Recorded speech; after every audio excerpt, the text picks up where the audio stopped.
India is on a mission to become a Viksit Bharat by 2047, a nation where innovation drives growth, opportunity empowers every citizen, and technology bridges every gap. It's a future where progress is inclusive, sustainable, and proudly made in India. Driving this transformation are India's visionary business leaders of homegrown enterprises who are redefining innovation, inclusion, and growth. From technology to sustainability, from local impact to global reach. They are the visionaries of a Viksit Bharat. TV9 Network, in association with SAP, presents Visionaries of Viksit Bharat, celebrating the minds shaping our nation's future. In this episode, we feature Yash Brahmbhatt, founder and CEO of Shilp Group, a visionary first-generation entrepreneur who transformed Ahmedabad real estate story through design, discipline, and a deep commitment to craft. With over 50 completed projects spanning residential spaces, commercial hubs, weekend homes, and industrial developments, Shilp Group companies continue to cater to diverse market aspirations, from affordable living to luxury experiences. Meet the man transforming blueprints into milestones, designing spaces that inspire, cities that thrive, and an India that rises with every structure. This was yet another inspiring journey of passion and precision, redefining how India creates spaces that endure, empower, and inspire.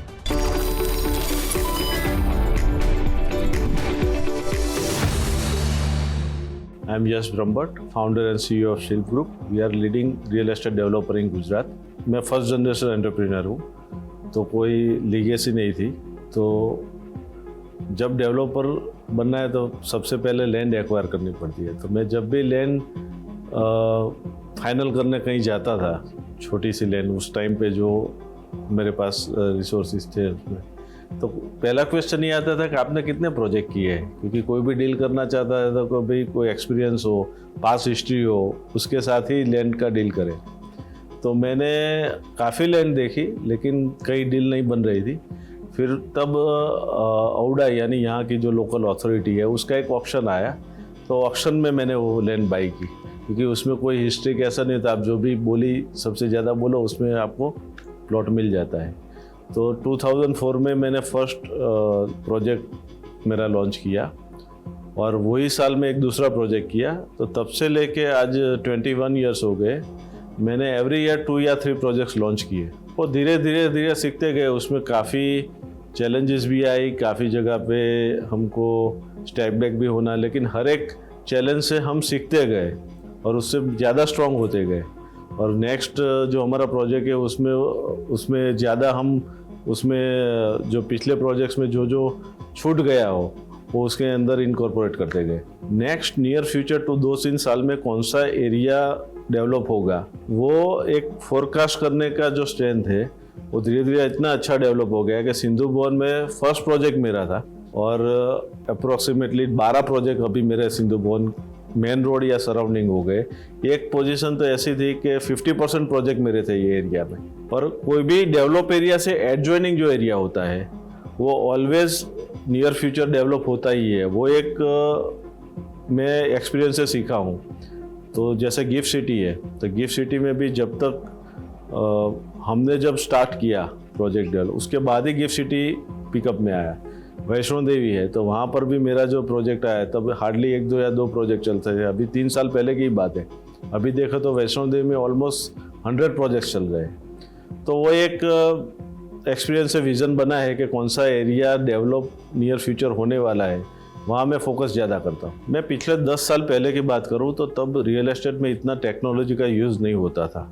Even construction method में या फिर CRM में या कुछ भी sales में या engineering में कहीं पर इतना मेजर यूज़ नहीं होता था। लेकिन 10 साल में इतना ड्रास्टिक चेंज आ गया है कि अभी हर एक चीज़ में सॉफ्टवेयर या टेक्नोलॉजी के अलावा हम सक्सेस हो ही नहीं पा रहे। तो आगे भी AI टेक्नोलॉजी है उसका बड़ा रोल होगा, लेकिन मेरे ख्याल से रियल एस्टेट में जैसे दूसरी इंडस्ट्री सर्विस इंडस्ट्री है, ऐसे एआई या टेक्नोलॉजी ह्यूमन का सब्स्टिट्यूट नहीं बनेगा, लेकिन उससे कोप अप करके बेटर रिजल्ट मिलेगा। हम अभी हर एक फील्ड में टेक्नोलॉजी का यूज़ करते हैं। जैसे कंस्ट्रक्शन टेक्नोलॉजी में हमारे 2-3 सॉफ्टवेयर है, CRM यूज़ करते हैं, ERP यूज़ करते हैं, और अभी AI भी यूज़ करना स्टार्ट किया है।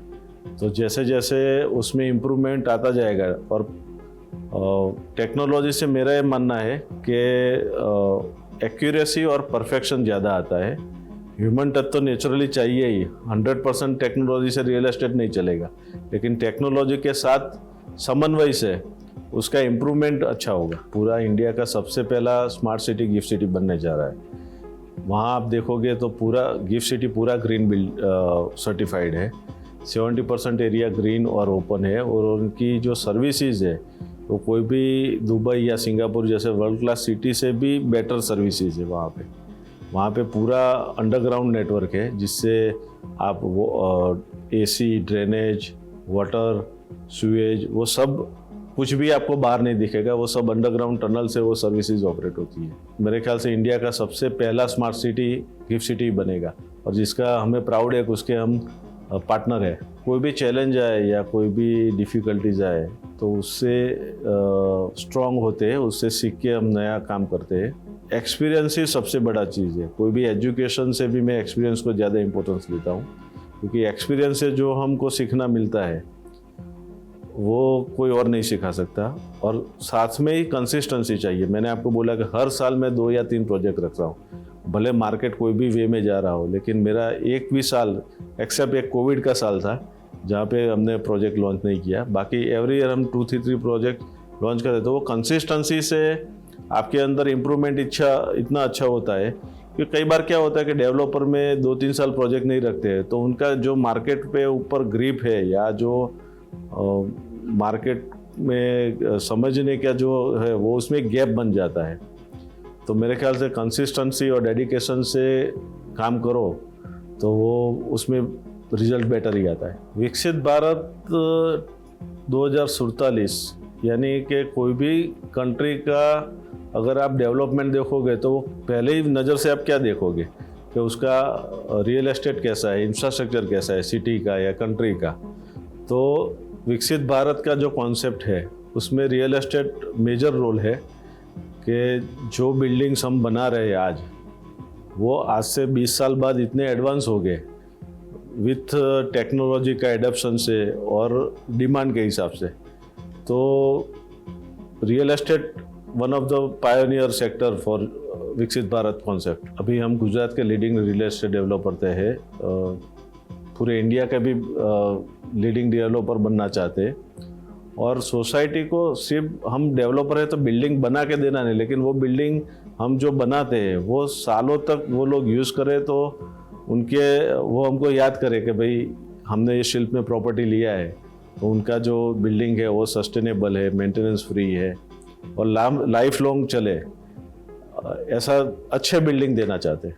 This was yet another inspiring journey of passion and precision, redefining how India creates spaces that endure, empower, and inspire. Next, meet Saket Mohta, Managing Director of the Merlin Group, a prominent Indian real estate conglomerate, a fourth-generation leader carrying forward a legacy established in 1984. Saket brings scale, modern vision, and transformative ambition to the business.